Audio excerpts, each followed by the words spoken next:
अल्लाहुम्मा सल्लि अला मुहम्मद व आले मुहम्मद वअज्जल। एक मरतबा सूरह हम 3 दफ़ा सूरह इखलास तमाम शुहदाए मिल्लत जाफ़रिया अपने तमाम मरहूमीन को शामिल करते हुए बिलख़ुसूस शहीद क़ायद अल्लामा आरिफ़ हुसैन अल हुसैनी, शहीद उस्ताद सैयद सिब्त जाफ़र ज़ैदी, शुहदाए मुक़ावमत सैयद मुक़ावमत सैयद सरदार के लिए और तमाम शुहदाए इस्लाम, शुहदाए मिल्लत जाफ़रिया पाकिस्तान को शामिल करते हुए रहमल्लाहु मन क़रा अल फ़ातिहा। बिस्मिल्लाहिर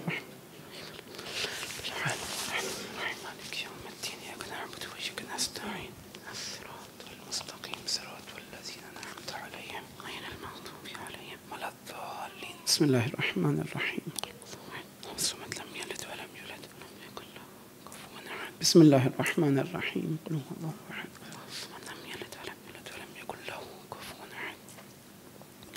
एक मरतबा दुरूद भेजिएगा बर मोहम्मद व आले मोहम्मद।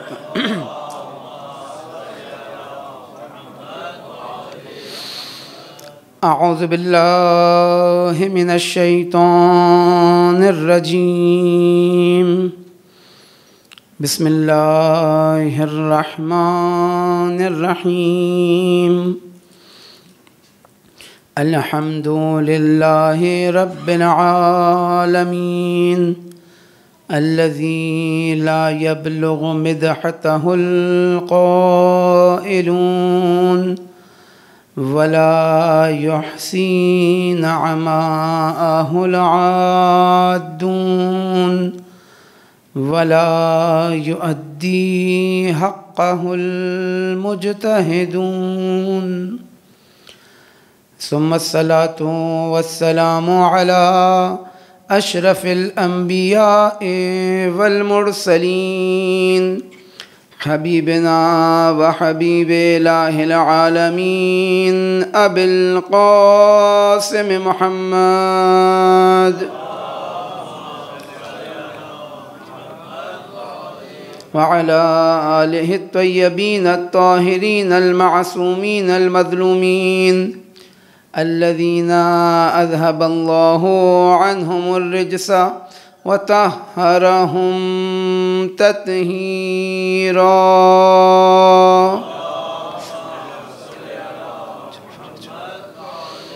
ला सियमा बक़िय्यतिल्लाहिल अज़म इमाम ज़मानिना रूही व अरवाहुल आलमीन लितुराबि मक़दमिहिल फ़िदा। वक़ाल अल्लाहु तबारक व तआला फ़ी किताबिहिल मजीद। बिस्मिल्लाहिर रहमानिर रहीम। वलिल्लाहि इज़्ज़तु वलिरसूलिहि वलिलमुअ्मिनीन वलाकिन्नल मुनाफ़िक़ीना ला यअलमून। दुरूद भेजिएगा बर मोहम्मद व आले मोहम्मद।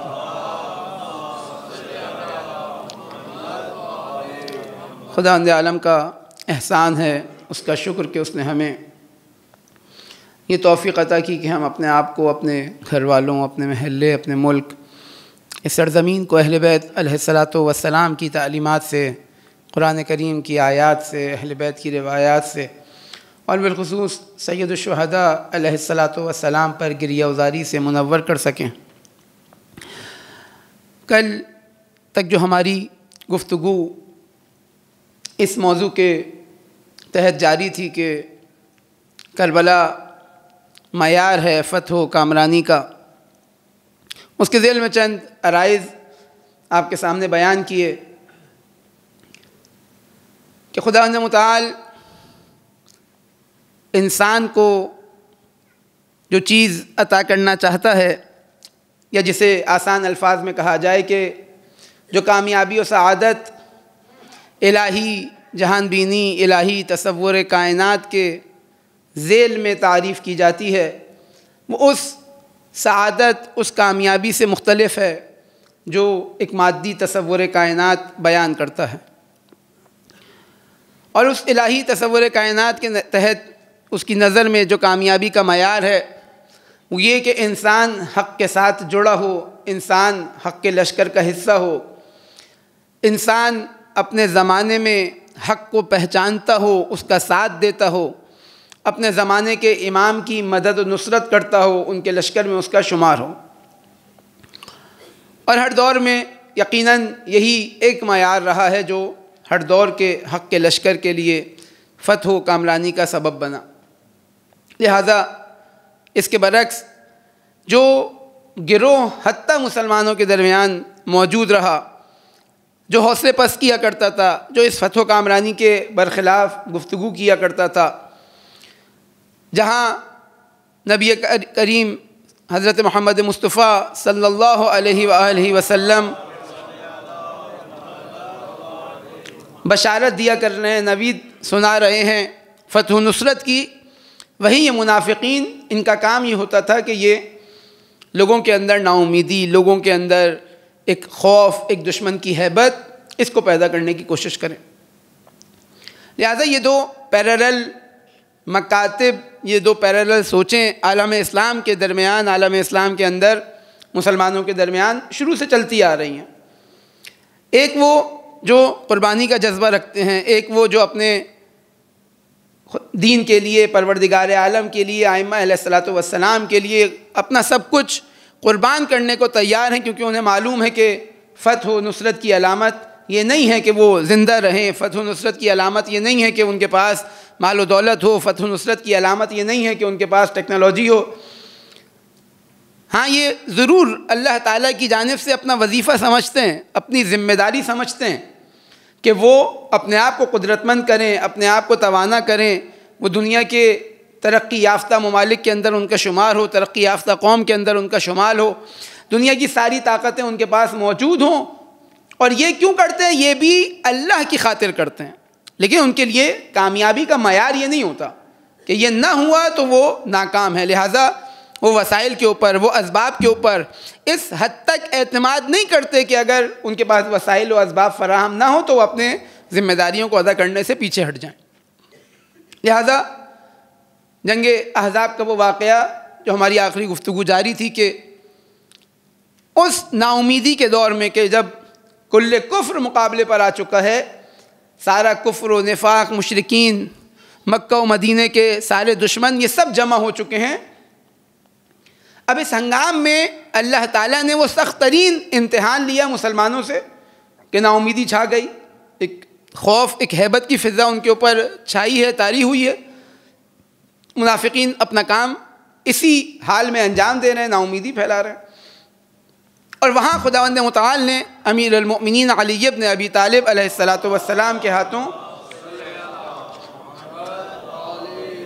इस लश्कर इस्लाम को फ़तह नुसरत अता की। लिहाजा ख़त्मी मरतबत ने फ़रमाया कि आज कुल्ले ईमान कुल्ले कुफ्र के मुकाबिल जा रहा है।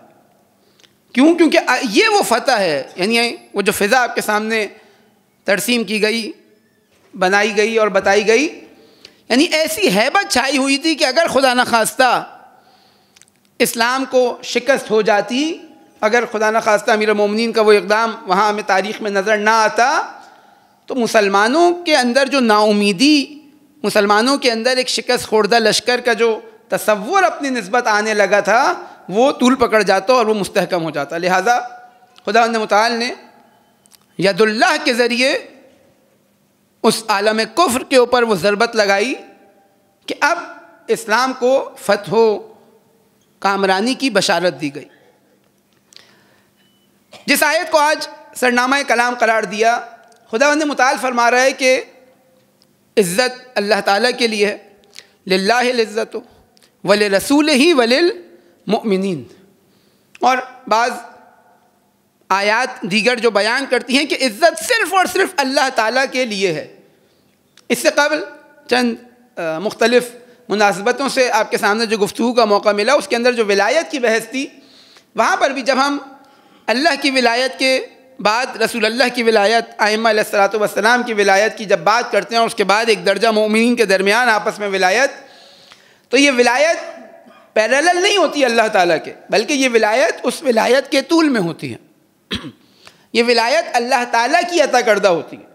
लिहाजा एक मकाम पर खुदावंद मुतआल फरमा रहा है कि इज़्ज़त सिर्फ़ और सिर्फ अल्लाह ताला के लिए।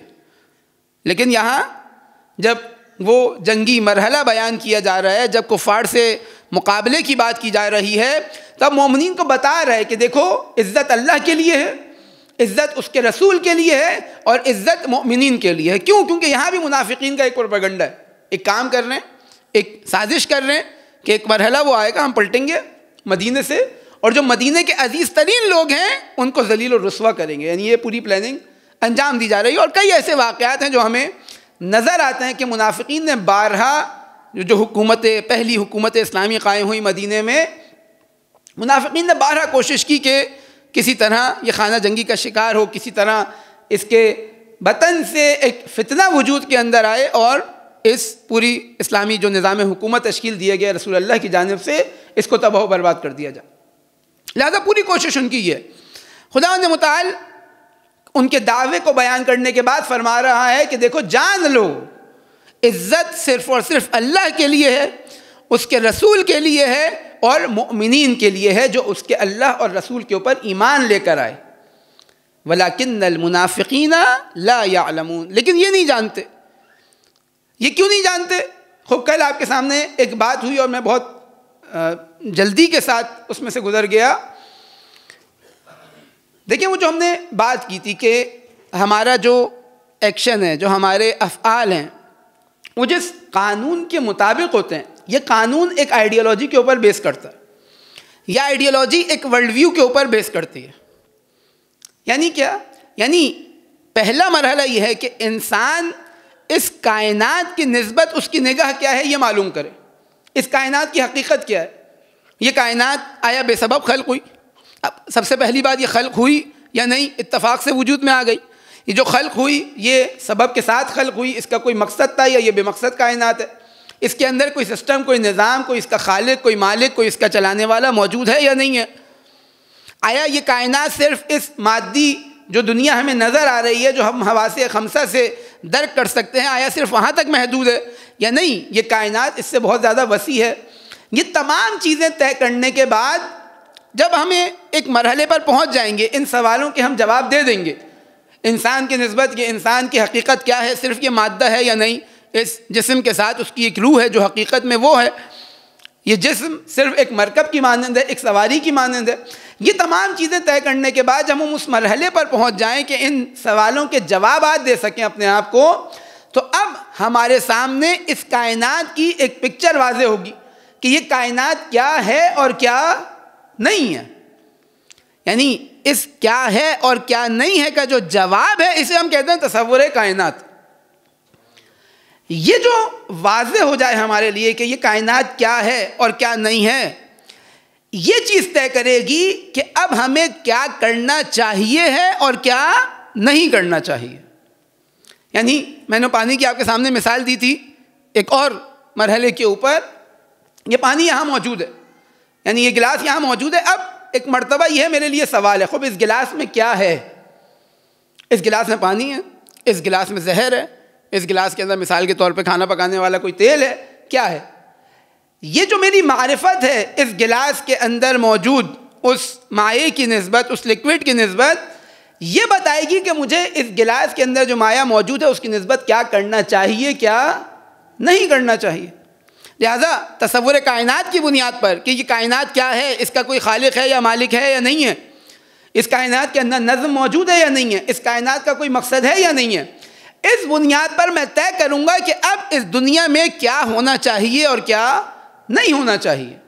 और जब ये तय किया जाएगा तो अब उस आइडियोलॉजी, इसे हम आइडियोलॉजी कहते हैं, और अब उसकी बुनियाद पर कानून बनाया जाएगा कि भाई क्योंकि ऐसा होना चाहिए, लिहाजा इस मकसद तक पहुँचने के लिए अब ये कवानीन है।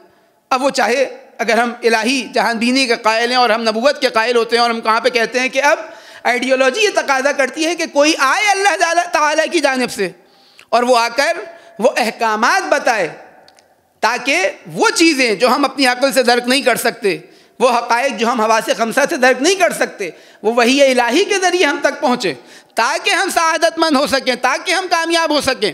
जब इस नज़रिए पर पहुँचेंगे तो अब हमारे सामने एक और मरहला खुलेगा कि अब ये कवानीन कौन बताए? ये कवानीन वो नबी आकर बताए, वो इमाम आकर बताए, फिर हमारे लिए हमारी ज़िम्मेदारी वाज़े हो सकेगी। तो ये एक प्रोसेस, एक मंतिकी तरीक़ाकार।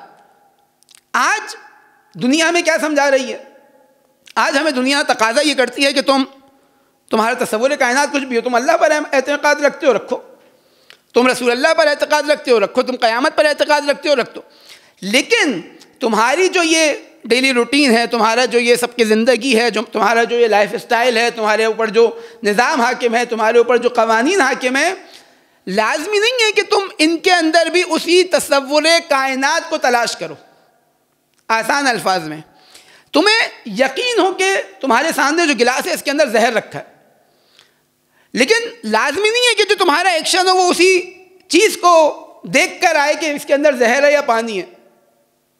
क्या जवाब दिया जाएगा कि ये बिल्कुल एक गैर मंतिकी तवक्को है कि एक चीज़ जो मेरे सामने मौजूद है कि यहाँ पर गड्ढा मौजूद है, अब क्योंकि पूरी दुनिया उस गड्ढे के अंदर कूद रही है और मुझे मालूम है कि पूरी दुनिया को वो गड्ढा नज़र नहीं आ रहा, वो ये देख नहीं सकती गड्ढा, उसके पास ये तवानाई नहीं है, ये सेंस उसके पास नहीं है कि वो इस गड्ढे को देख सके, इस गड्ढे को देख सके, इस खाई को देख सके, और मुझे कहा जा रहा है कि तुम्हें नज़र आ रहा है लेकिन उसके बावजूद भी तुम कूद जाओ उसके अंदर। मैं कभी भी ये गैर मंतिकी काम अंजाम नहीं दूंगा।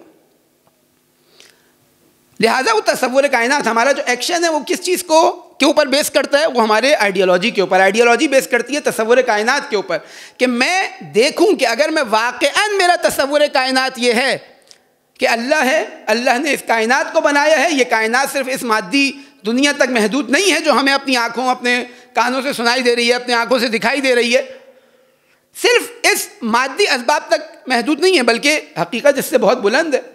एक मरहला आलम अक़ल का है, एक मरहला आलम अरवाह का है।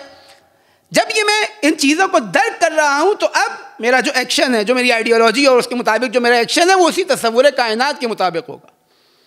वहाँ पर फ़तह कामरानी का मयार ये तसव्वुर कायनात तय करेगा, हयात का मयार ये तसव्वुर कायनात तय करेगा, इज़्ज़त का मयार ये तसव्वुर कायनात तय करेगा। लिहाजा खुदावंद मुताल फरमा रहा है कि रसूल इज़्ज़त अल्लाह के लिए है, उसके रसूल के लिए और मोमिनीन के लिए है, लेकिन ये मुनाफिकीन जो इस तसव्वुर कायनात पर ही यकीन नहीं रखते, इनके दिल के अंदर मरज़ मौजूद है, ये बीमार है, ये ईमान नहीं रखते जो कह रहे हैं उसके ऊपर, वलाकिन्नल मुनाफिकीन ला यअलमून, इन्हें हकीकत का इदराक नहीं है।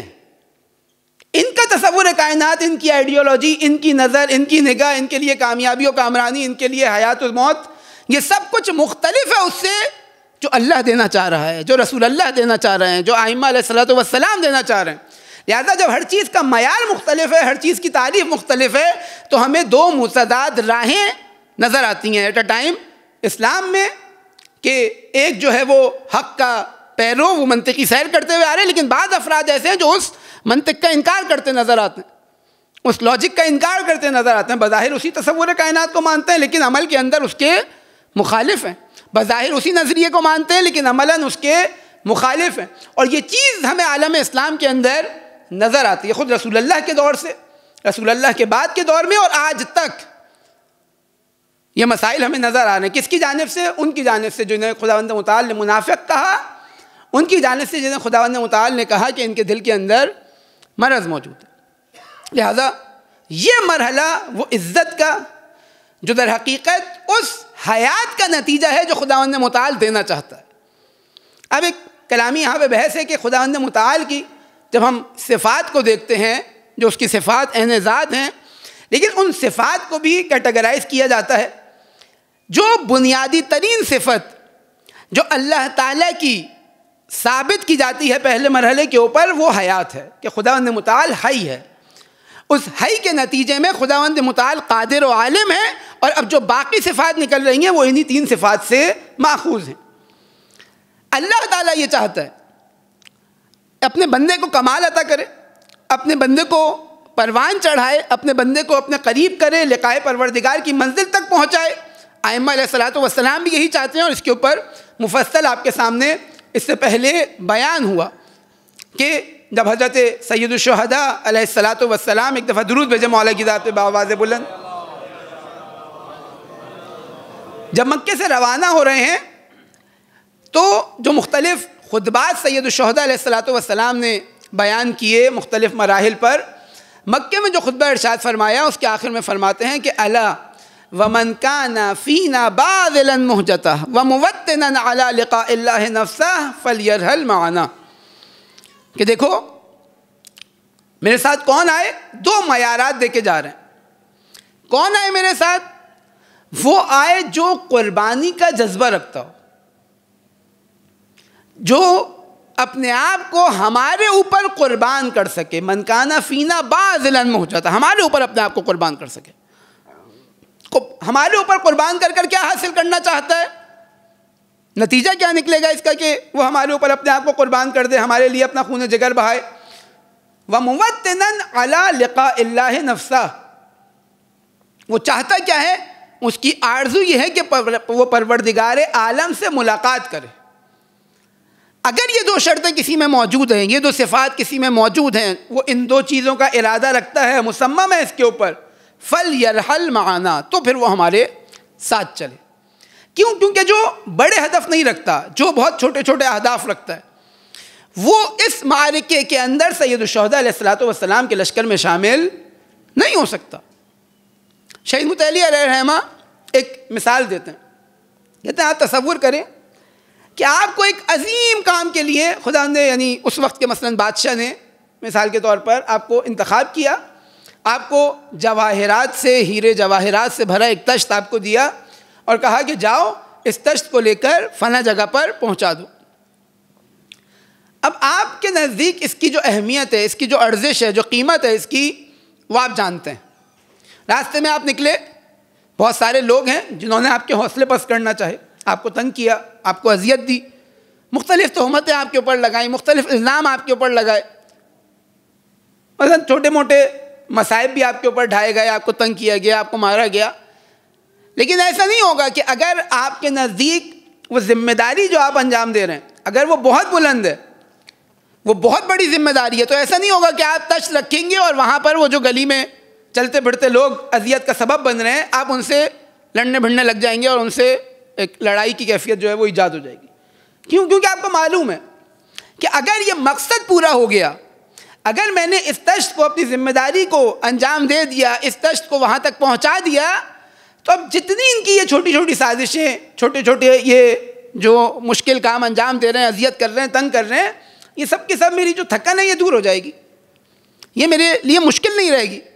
लिहाजा मैं वो बर्दाश्त करूँगा, मैं उनकी अजियतें बर्दाश्त करूँगा, उनकी तोहमतें बर्दाश्त करूँगा और अपने असली हदफ की तरफ मेरी तवज्जो रहेगी और मैं उस तरफ जाना चाहूँगा। लिहाजा जब बुलंद हदफ होता है तो क्या नतीजा निकलता है? बुलंद हदफ का नतीजा ये निकलता है कि अब इंसान के लिए मसाइब को बर्दाश्त करना आसान हो जाता है। क्यों? क्योंकि उसे मालूम है कि इन जुल्म सितम की कीमत इतनी नहीं है जितनी बड़ी कीमत उस हदफ की है कि जो इंसान वो हासिल करना चाहता है। लिहाजा ये मुश्किलात उसके लिए जमाल इलाही का सबब बन जाती हैं। वो इसके अंदर खूबसूरती को देखना शुरू कर देता है, वो इसके अंदर अपने कमाल को देखना शुरू कर देता है, वो इन मुसीबतों, इन मुश्किलात के अंदर अपनी सआदत को देखना शुरू कर देता है।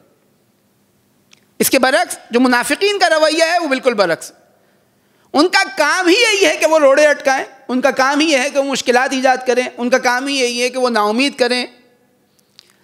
ये जो खुदावंद मुताल इज़्ज़त देना चाहता है, ये किस चीज़ का नतीजा है? ये इज़्ज़त, ये हौसला, ये बुलंदी, ये उस हयात का नतीजा है। खुदावंद मुताल चाहता है कि इंसान अपने आप को बुलंद करे। खूब कैसे बुलंद करे? अल्लाह ताला के सिफ़ात की तजल्ली बन जाए। यानी क़ुर्ब इलाही ऐसा तो नहीं है कि मैं परवरदिगार आलम के नाउज़ुबिल्लाह बराबर में जाके बैठ जाऊँ, कोई मादा तो नहीं है, कोई ऐसी चीज़ तो नहीं है, मैटर तो नहीं है जो मिसाल के तौर पे स्पेस को जो है वो कवर कर रहा है और मैं वहाँ पे जाके अपने आप को कह दूँ कि मैं अब क़ुर्ब इलाही तक पहुँच गया हूँ। मिसाल के तौर पे कोई मैंने बड़ी सी बिल्डिंग बना ली, अब जितना ऊपर जाऊँगा उसके मिसाल के तौर पे 40वें 50वें फ्लोर के ऊपर जाके नमाज़ पढ़ूँगा तो अब इसका मतलब ये है कि मेरी नमाज़ जल्दी कबूल हो जाएगी। नहीं, क़ुर्ब इलाही यानी क्या? क़ुर्ब इलाही ये कि इंसान वो सिफ़ात जो अल्लाह की सिफ़ात हैं, इंसान उस सिफ़ात का मज़हर बनने लग जाए, उतना करीब होता जाए। अब ये अल्लाह ताला चाहता है कि ये हयात जो दर हकीकत सिफ़त ज़ाती परवरदिगार आलम है ये इस इंसान को मिल जाए। वो इल्म और कुदरत जो सिफ़त ज़ाती परवरदिगार आलम है वो इस इंसान को मैसर हो जाए और उसके नतीजे में ये इंसान अज़ीज़ हो जाए जिस तरह खुदावंद मुताल अज़ीज़ है। ये इंसान इज़्ज़तमंद हो जाए। यानी क्या? यानी अब ये किसी के सामने हाथ ना फैलाए, अब ये किसी का मोहताज ना हो, अब ये खुद बावर हो, इसे अपने आप पर यकीन हो, ये इलाही सिफात का मज़हर है। अब ये मिसाल के तौर पे कशकोल लेकर दुनिया नहीं फिर रहा, अब इसके ऊपर मुख्तलिफ ममालिक के मुख्तलिफ ताकतों को प्रेशर दिलवाकर उनकी जानिब से अब इसके जो इरादे हैं, इसके जो तस्मीमात हैं, इसके जो फ़ैसले हैं, उनको तब्दील नहीं किया जा रहा। ये वो इज़्ज़त है जो अल्लाह ताला देना चाहता है कि उन मुश्किलात के बावजूद, उन मसाइब के बावजूद, उन जुल्म सितम के बावजूद, उन पाबंदियों के बावजूद, और ये पाबंदियाँ आज से, यानी आज खुद हमारे यहाँ एक सवाल किया जाता है, खूब बाइकआउट कैसे क्या होगा, मिसाल के तौर पर खूब ये बाइकआउट हमें अक्ल में नहीं आ रहा। वो जो हमारे शदीद तरीन दुश्मन हैं उनको इस्लाम के अवाइल से इस बाइकआउट के ऊपर यकीन था। आप देखें शेब अबू तालिब से लेके आज तक इनकलाब इस्लामी की आप ये तकरीबन 50 साल जो ज़िंदगी आप इसको देखें, यानी वहाँ पर इक़्तिसादी, सियासी, माशी हर किस्म का बाइकआउट किया गया शेब अबू तालिब में। यानी इस हद तक आप तसव्वुर करें कि वो अफराद, यानी जनाब खतीजा सलामुल्लाह अलैहा जैसी शख्सियत,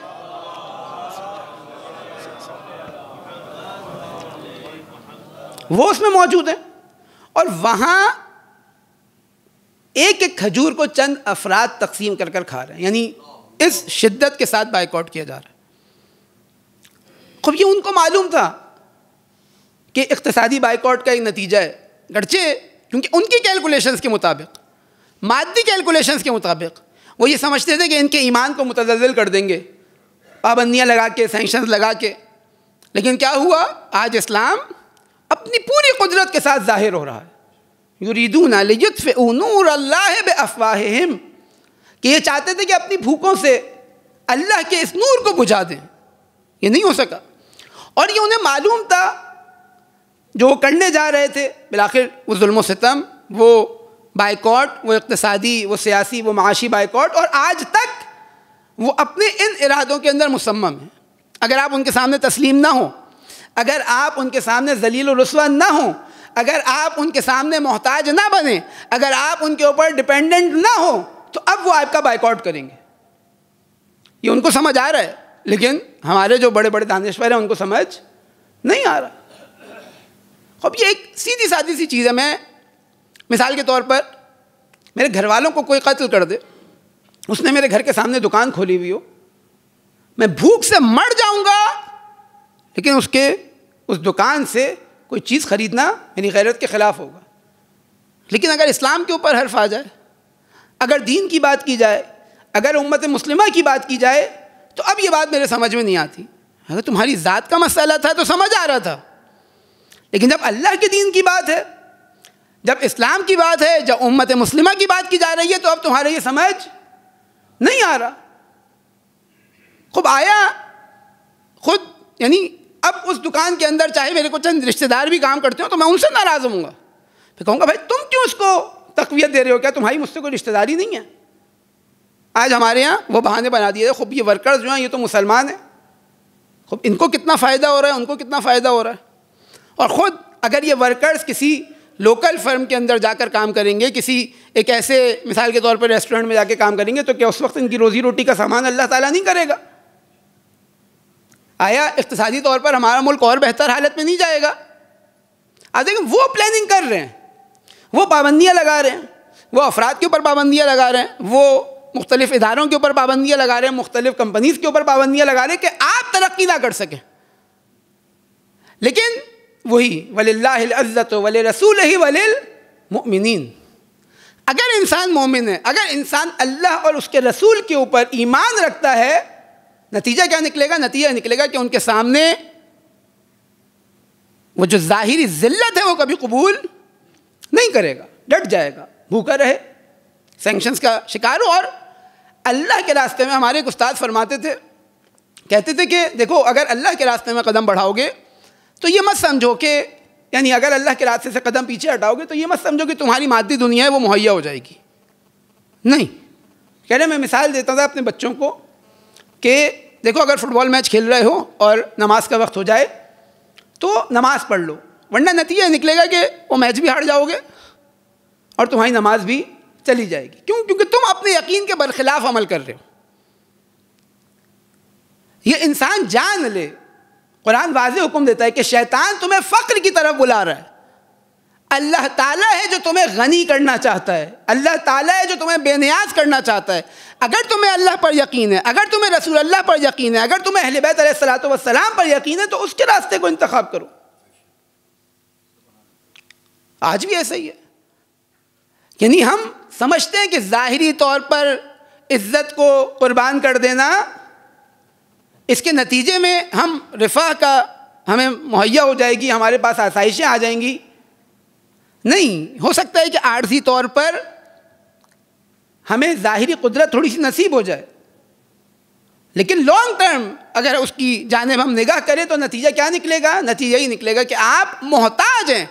जिस वक्त आपने थोड़ा सा इरादा किया उस शैतानी कुव्वत से इन्हिराफ करने का, उससे दूर होने का, वो फ़ौरन आपकी लगाम को खींच लेते हैं।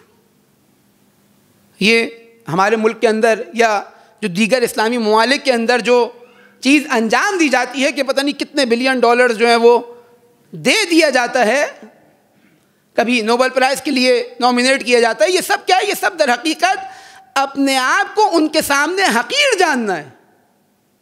और समझते क्या है? समझते ये हैं कि अगर ये काम अंजाम पाएगा तो हम बड़े पावरफुल हो जाएंगे। खूब देख लिया यमन के ऊपर 15 साल बमबारी की, उसी असलहे की बुनियाद पर जिसके लिए आज 140 बिलियन डॉलर्स जो है वो दिए गए। उन 600 बिलियन डॉलर्स में से 140 बिलियन डॉलर्स जो दिए गए इसी असलहे के लिए। वो पहले भी असलहा लिया, क्या हुआ? 15 साल बमबारी की, लेकिन उनके हौसलों को, उनके ईमान को मुतज़लज़िल ना कर सके और आखिर में खुद झुके।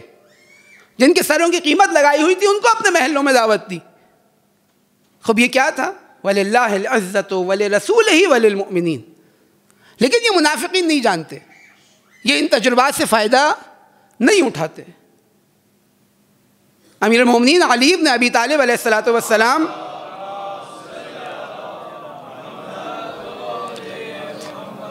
अबू मूसा अशरी को मुखातिब करके कहते हैं कि देखो, आकिल वो होता है, मोमिन वो होता है जो अपने तजुर्बात से फ़ायदा उठाए। लेकिन जो मुनाफिक होता है वो इसी धोखे में रहता है कि आज नहीं तो कल, कल नहीं तो परसों, कभी ना कभी हमारी इज्जत हो जाएगी। नतीजा क्या निकलेगा? वो आज हम अपने मुल्क के अंदर देख रहे हैं कि कोई इज्जत नहीं करता फिर आपकी। क्यों? क्योंकि अल्लाह के वादों के ऊपर अगर यकीन ना हो तो नतीजा ये निकलता है।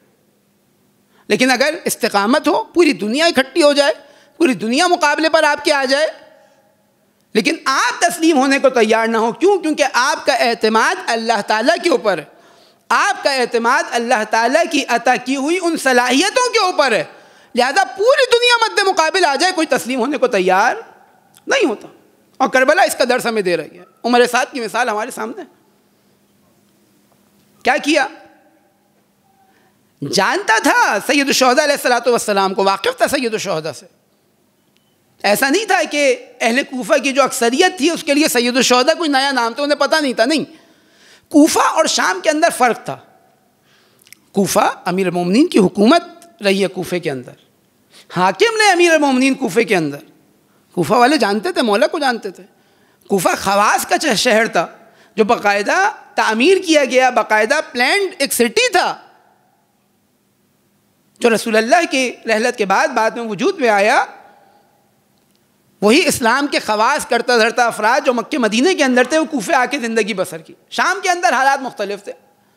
शाम के अंदर जो इस्लाम पहुंचा वो बनु उमय्या का इस्लाम था। शाम वालों को अहले बैत का इल्म नहीं था, लेकिन कूफे वालों को था। लिहाजा हत्ता वो जो मसाइब हैं कूफे और शाम के, इन दोनों के अंदर हमें फ़र्क नज़र आता है। वो जो बाज़ारों और दरबारों की कैफियत है कूफे और शाम की, इन दोनों के अंदर हमें फ़र्क नज़र आता है। यहाँ पर शर्मिंदगी नज़र आती है, यहाँ पर एक बेबसी नज़र आती है, और वहाँ पर वो बेगैरती और बेशर्मी नज़र आती है हमें शाम के अंदर। क्यों? क्योंकि उन तक दीन ही ये वाला नहीं पहुँचा था। उनके वहम गुमान में नहीं था कि ये कौन लोग हैं, कहाँ से आए। और फिर वो इन काफ़िले असीरान के सबब ये दीन शाम पहुँचा। इससे पहले दीन इस्लाम नहीं पहुँचा था वहाँ पर। वो मुनहरिफ शुदा, तहरीफ शुदा दीन इस्लाम था जो बनु उमय्या के ज़रिए वहाँ तक पहुँचा था। वो फ़िल्टर लगा दिए गए थे, सारे फ़ज़ाइल उन तक नहीं पहुँचे थे। वो सारे के सारे मिटा दिए गए थे, वो तहरीफात अंजाम दी गई थी और सारा का सारा वो जो तारीख़ में हम पढ़ते हैं। खूब ये कूफे का था, जानता नहीं था, जानता था, सैयद शुहदा को जानता था, अमीर मोमिनीन को जानता था, और ये चाहता था कि नौबत जंग तक ना आए। ये भी चाहता था कि नौबत जंग तक ना आए। इसको जो दुनिया की लालच थी, ये चाहता था कि वो दुनिया मिल जाए, मुझे हुसैन को कत्ल करना भी ना पड़े, लिहाजा टाल मटोल से काम लेता रहा। तहद्दे इम्कान इसकी कोशिश की थी कि जंग ना हो, किसी तरह हुसैन को तस्लीम करा लिया जाए, किसी तरह राज़ी कर लिया जाए, कुछ मामलात ऐसे तय कर लिए जाएँ कि हुसैन अलैहिस्सलातु वस्सलाम सैयद शुहदा ये क़याम से मुनसरिफ हो जाए। लेकिन जब देखा कि आखिर वक्त तक ना हुआ और उस तरफ से यजीद का प्रेशर, उसकी जानिब से बार बार इस बात का इसरार कि क्या हुआ, बैत ली या कत्ल कर दिया, अब परेशान है, कश्मकश का शिकार है। लेकिन क्योंकि जानता है कि हुसैन कौन है, लिहाजा कोशिश कर रहे हैं कि मामला टलता जाए। यहाँ तक कि यजीद ने शिमर को भेजा, या इब्न ज़ियाद की जानिब से शिमर आया, और आने के बाद वो जो ख़त दिया उमर साद को, उसमें कहा कि देखो अगर तुम ये काम अंजाम दे रहे हो तो ठीक, वरना अपना मनसब छोड़ो और शिमर के हवाले कर दो। सैयद शुहदा से इसकी गुफ्तगू हुई। सैयद शुहदा ने कहा कि क्या चाहती हो, क्यों मेरा कत्ल करना चाहती हो? कहते हैं कि मुझे रय की हुकूमत का वादा दिया गया है। सैयद शुहदा फरमाते हैं कि तुम्हें रय का गंदुम भी नसीब नहीं होगा। लेकिन जब अल्लाह की राह में इंसान कदम ना बढ़ाए, वो जो मादी असबाब है उसके खातिर अपनी इज्जत दाव पे लगा रहा है, अल्लाह के दीन से मुनहरिफ हो रहा है, इमाम वक्त के मुकाबिल आकर खड़े हो रहा है, इसे उस रय का जिसकी हुकूमत के ये ख्वाब देख रहा है उसका गंदुम भी नसीब नहीं हुआ। और सैयद शुहदा ने कहा, और ऐसा हुआ।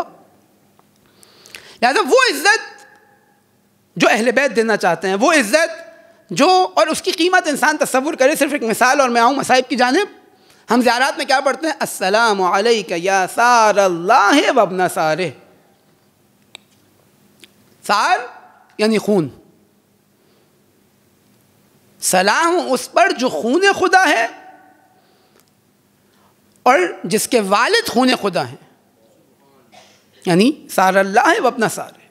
आप इस माना को देखते हुए सैयद शुहदा की जान की कीमत लगाए इंसान। क्या कीमत है सैयद शुहदा के खून की, क्या अर्जिश है सैयद शुहदा के खून की, जिसे खुदावंद मुताल, जिसे अहले बैत अलैहिस्सलातु वस्सलाम खून खुदा करार दे रहे हैं। अस्सलामु अलैका या सार अल्लाह व अब्ना सारे। खूब ये कीमत जिसका इंसान तसव्वुर नहीं कर सकता, जिस तक इंसान सोच नहीं सकता, किस कीमत के ऊपर, किस अर्जिश के ऊपर, किस कदर के ऊपर सैयद शुहदा कुर्बान करते नजर आ रहे हैं। यानी वो चीज़ देखी जाए कि किस लिए हुसैन अपने आप को कुर्बान कर रहे हैं, उससे पता लगेगा कि सैयद शुहदा की कीमत जब हमें मालूम है से मुराद हमें अंदाज़ा है, एक इब्हाम हमारे जहन के अंदर है कि बिलाखिर क्या दर्जा है जिस तक हम पहुँच नहीं सकते, जिसको हम सोच नहीं सकते, जिसको हम तसव्वुर नहीं कर सकते। उन्हें खुदा की भी कोई कीमत लगाए। और अब हुसैन कुर्बान हो रहे हैं, किस लिए? इंसान अब सोचे कि वो हदफ, वो मकसद कितना बुलंदो बाला होगा जिसके लिए सैयद शुहदा अपने आप को कुर्बान कर रहे हैं। यानी दुनिया की कौन सी चीज़ जो सैयद शुहदा के खून का मुकाबला कर सके?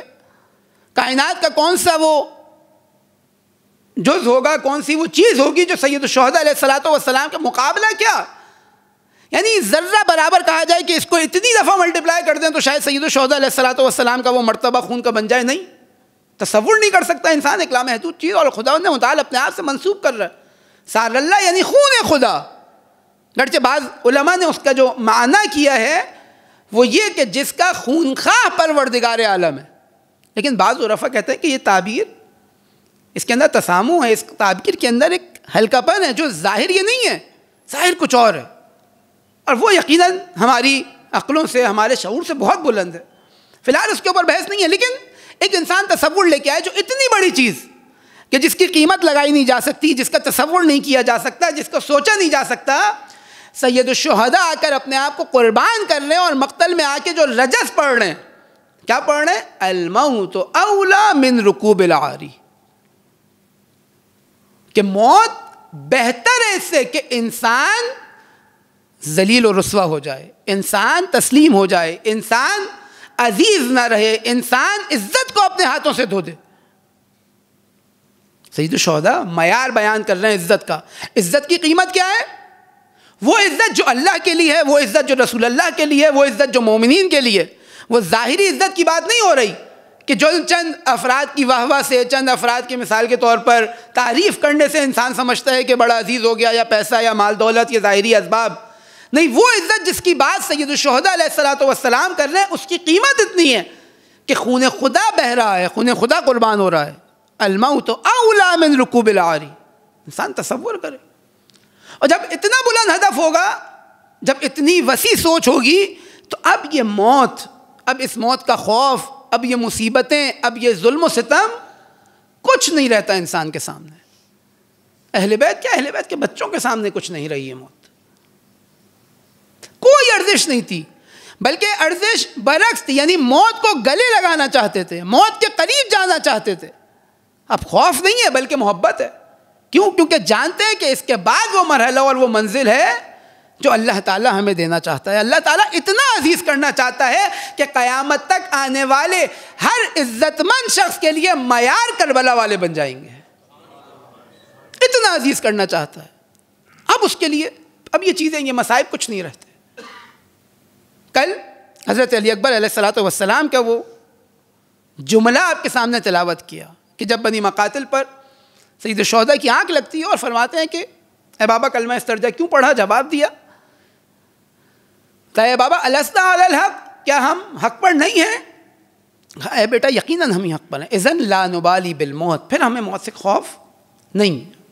ये जवान हुसैन का एक वक्त वो आया शब आशूर, वो आपने मसाइब में सुना कि चिराग बुझा दिए गए सैयद शुहदा अलैहिस्सलातु वस्सलाम। और बाज़ जो तवारीख़ हमें बयान करती हैं उसके अंदर है कि बहुत सारे ऐसे थे जो आए थे सैयद शुहदा के साथ और इस चिराग गुल करने के बाद चले गए थे। या हत्ता बाज़, मैंने आपके सामने इससे कबल एक मरतबा बयान किया था, बाज़ ऐसे अफराद हैं जो बाज़ शराइत की बुनियाद पर सैयद शुहदा के साथ आए थे, और ज़ोहरे आशूर जब उन्होंने देखा कि वो शराइत मुमकिन नहीं है उनका मुहैया करना, आए सैयद शुहदा की बारगाह में और आने के बाद कहा कि आपसे इस वादे की बुनियाद पे बैत की थी, इजाज़त है? सैयद शुहदा ने कहा इजाज़त है, जाओ। चले गए। यानी जन्नत के इतना नज़दीक आने के बाद, कमाल और सआदत के इतने करीब आ जाने के बाद एक शख्स उस रास्ते को छोड़कर चले जाता है। क्यों? क्योंकि हदफ वो हदफ नहीं है जो सैयद शुहदा का हदफ है। मकसद वो मकसद नहीं है जो सैयद शुहदा का हदफ है। एक मरतबा जब चिराग दोबारा जलाए गए, अपने असहाब को कहा कि अब तुम सब के सब शहीद कर दिए जाओगे। कल इम्तिहान ले लिया गया। बाज़ रिवायात के मुताबिक सैयद शुहदा अलैहिस्सलातु वस्सलाम ने वो मकामात बताए कि देखो कल तुम यहाँ शहीद होगे, तुम यहाँ शहीद होगे, तुम यहाँ शहीद होगे, तुम्हें ऐसे शहीद किया जाएगा। उनकी जन्नत और उस मकाम आला के अंदर वो जो मकामात हैं, उनकी जो मंजिलत है वो बयान की। रिवायत कहती है कि एक बच्चा है 13 साल जो दूर खड़ा होकर ये देख रहा है कि चचा जान बड़ों से मुखातिब हैं, उनको बशारत दे रहे हैं कल जंग की। एक अजीब कैफियत में एक मर्तबा आगे बढ़ा, ए चचा जान, सबके बारे में बता दिया कि कल कौन कौन कत्ल होगा, कल कौन कौन मक्तल में जाएगा। आया इन शुहदा की फहरिस्त में मेरा भी नाम है या नहीं है? एक मर्तबा सैयद शुहदा ने अपने इस भतीजे कासिम की जानिब निगाह की। ये अपना आखी, ए मेरे भाई हसन की निशानी, कैफल मौत इंदक, तुम्हारे लिए मौत कैसी है, तुम्हारा मौत के बारे में तसव्वुर क्या है, तुम मौत को कैसा समझते हो, ये बयान करेगा कि आपको तुम कल मक्तल में जाओगे या नहीं जाओगे। लेकिन ये वो हमारा नज़रिया, हमारी आइडियोलॉजी किस तरह हमारे अमल के अंदर जाहिर होती है। चाचा जान, अल-मौत इंदी अहला मिनल असल, ये मौत मेरे लिए शहद से ज़्यादा शीरी है। शब आशूर गुजर गई, असहाब एक एक कर शहीद कर दिए गए। हुसैन ने अपने फर्जंद अली अकबर को मक्तल में भेज दिया। अब ये बच्चा इंतज़ार कर रहा है कि कब वो मरहला आए कि चाचा जान मुझे कुर्बानी का हुक्म दे। एक मरतबा आए सैयदुश्शुहदा की बारगाह में, चाचा जान आया, अब मुझे भी मक्तल में जाने की इजाज़त देता। मकातिल कहता सैयदुश्शुहदा ने इनकार कर दिया, तवज्जो न दी। कैसे? अपने भाई हसन की जवानी को देख रहे हैं, सैयदुश्शुहदा की अपने भाई से मोहब्बत, वो गिरिया इमाम हसन की शहादत के वक्त, कैसे अपने भाई की निशानी को मक्तल में भेज दें। और ये एक मरहला नहीं था, मैं क्योंकि जनाब कासिम अलैहिस्सलाम के मसाइब पढ़ने हैं। एक और फर्जन इमाम हसन मुश्तबा का करबला में मौजूद है। 10 या 11 साल जनाब अब्दुल्ला इब्न हसन। उमूमन हमारी तवज्जो कम होती है सैयदुश्शुहदा अलैहिस्सलातु वस्सलाम के इस फर्जन की जानिब। जंग नहीं लड़ सकते, लेकिन रिवायत में है कि जब सैयदुश्शुहदा मक्तलगाह के अंदर मौजूद हैं, ये फूफी ज़ैनब का हाथ थामे खड़े हुए हैं, एक मर्तबा देखते हैं कि लईनों ने चारों जानिब से सैयदुश्शुहदा पर हमला शुरू किया।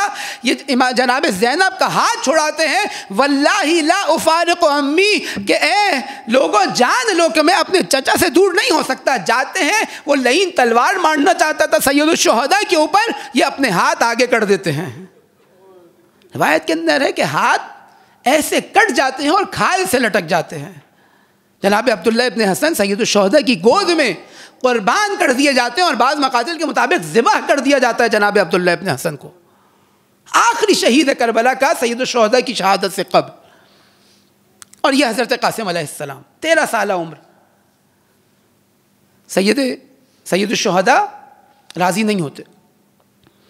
रिवायत में है कि एक मरतबा जनाब कासिम एक खैमे के किनारे जाकर बैठते हैं, सर झुकाए गिरिया कर रहे हैं। एक मरतबा या खुद मुतवज्जह हुए या वालिदा ने तवज्जो दिलाई कि कासिम, बाबा ने एक निशानी दी थी कि जब किसी मुसीबत में गिरफ्तार हो तो इसको खोल के देख लेना। अब एक दफ़ा कासिम के चेहरे पर मुस्कुराहट आई। अब वो जो बाबा का ख़त देखा तो कहा, कासिम देखो, जब भाई हसन के ऊपर कोई मुश्किल वक्त आए तो अपने आप को कुर्बान कर देना। एक मर्तबा बाबा के ये दस्तखत लेकर सैयदुश्शुहदा की खिदमत में आए। रिवायत कहती है कि सैयदुश्शुहदा ने जब वो ख़त देखा, एक मर्तबा कासिम को गले लगाया, और गले लगाने के बाद दोनों ये चचा भतीजे इतना गिरिया करते रहे, फ़ग़ुशिया अलैहिमा, कि ये दोनों के दोनों बेहोश हो गए। और जब होश में आया तो सैयदुश्शुहदा ने इजाज़त दे दी, कहा जाओ कासिम जाओ, अब ऐसी सिफारिश लेकर आए हो कि हुसैन रोक नहीं सकता। जनाब कासिम गए, इस हाल में कहे कि दुश्मन के लश्कर ने देखा कि एक चांद का टुकड़ा खेमे से नमूदार होता है, जिसके पाँव उस रकाब में आ नहीं पाते, सर पे कुल्ला नहीं है बल्कि बाप का अमामा बांध कर आ रहा है, ज़रा नहीं पहना हुआ। इस हाल में कासिम जंग पड़ जा रहे हैं। देखिए, जो सिपाही जाता था, जो असहाबी, जो बनी हाशिम का जवान जाता था, वो लोहे की वो कुल्ला सर पर पहनता था, ज़रा अपने सीने पर बांधता था। लेकिन कासिम इतने कम सिन हैं कि सर पर अमामा इमाम हसन का बांधा सैयदुश्शुहदा ने, ज़रा मौजूद नहीं है कासिम के उस अंदाजे के मुताबिक। और अब चले हैं मक्तल में, लेकिन वो बहादुरी, वो शुजाअत ये अली का पोता दिखाता है। और उसके बाद कई लाइनों को वासिले जहन्नम करने के बाद एक मर्तबा जब लश्कर का हुजूम आता है, एक ऐसी तलवार कासिम के सर पे मारी जाती है कि कासिम का सर शिकाफ्ता हो जाता है। फवक़अहु अला वजहे, एक मर्तबा कासिम मुँह के बल ज़मीन पर गिरते हैं, या अम्मा की सदा बुलंद करते हैं। रिवायत कहती है कि हुसैन शिकारी की तीर एक शेर शिकारी की मानिंद आते हैं कासिम के लाशे पर, और उन लईनों को जिन्होंने जनाब कासिम के ऊपर हमला किया था उनको भगाना चाहते हैं। अब जो भगदड़ मची, हालत यह हुई कि घोड़े दुश्मन के इधर से उधर चलना शुरू हुए। अब जो हुसैन ने देखा, एक मर्तबा जब धुआं छटा, हुसैन ने देखा कासिम एड़ियां रगड़ रहे हैं। ए बेटा, अरे कितना सख्त है तेरे चचा के ऊपर कि जब तू बुलाए वो ना पहुंच सके, और जब वो पहुंचे तो अरे तेरी कोई मदद ना कर सके। न जाने इस लाशे के साथ क्या हुआ था। ये 13 साला बच्चा कि जिसके पांव रकाब में नहीं आ रहे। रिवायत कहती है हुसैन ने कासिम के लाश को अपने सीने से लगाया। अब जो लेकर चले हैं, कहाँ हुसैन का कद, कहाँ कासिम 13 साला। सीने हुसैन से कासिम का सीना जुड़ा हुआ है, लेकिन कासिम के पांव जमीन पर खत खींचते हुए जा रहे हैं। अला लअनतुल्लाह अलल कौमिज़ ज़ालिमीन। खुदावंद मुताल इस इबादत को अपनी बारगाह में कबूल फरमाए। दुनिया में जहाँ जहाँ मोमिनीन कुफ्र इस्तकबार के ख़िलाफ़ बरसर पैकान है, खुदावंद मुताल उनकी मदद और नुसरत फरमाए। हम सब को उनकी हिमायत की तौफ़ीक़ नसीब फरमाए। दुनिया में जहाँ जहाँ कुफ्र इस्तकबार आलम इस्लाम के ख़िलाफ़ साजिशें कर रहे हैं, जुल्म सितम कर रहे हैं, खुदावंद मुताल उनकी साजिशों को उन्हीं की जानिब पलटा दे। हम सब को उनके जुल्म सितम के ख़िलाफ़ सदाए एहतजाज बुलंद करने की तौफ़ीक़ नसीब फरमाए। इनक़लाब इस्लामी को इमाम ज़माना के आलमी इनक़लाब से मुत्तसिल फरमाए। खुदावंद मुताल इमाम ज़माना के ज़ुहूर में ताजील फरमाए। हमारा शुमार इमाम ज़माना के आवान व अंसार में फ़रमाए। हमारी आक़िबत उनकी राह में शहादत नसीब फरमाए। रब्बना तक़ब्बल मिन्ना इन्नका अंतस समीउल अलीम बिरहमतिका या अरहमर राहिमीन।